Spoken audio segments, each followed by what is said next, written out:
মানুষের যত খারাপ এবং ভালো সব হইল ভিতরে, যেটার নাম হইল কলব, মানুষের আত্মা। আল্লাহ রাব্বুল আলামিন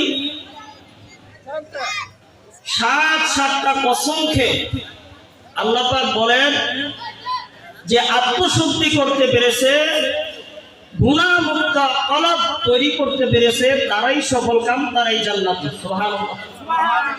আর যারা গুনার ময়লা দিয়ে আত্মাটাকে খারাপ করে দিয়েছে, নষ্ট করে দিয়েছে, তারাই বিফল, তারাই জাহান্নামী। বলি নাউযুবিল্লাহ। আল্লাহ রাব্বুল আলামিন বলেন ওয়াশ-শামসি ওয়া দুহাহা,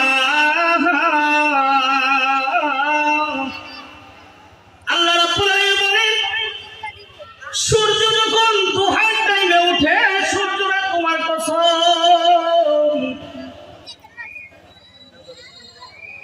ওয়াল কমারি ইযা তালাহা, চন্দ্র যখন সূর্যের পিছনে আসে, অর্থাৎ 14 তারিখ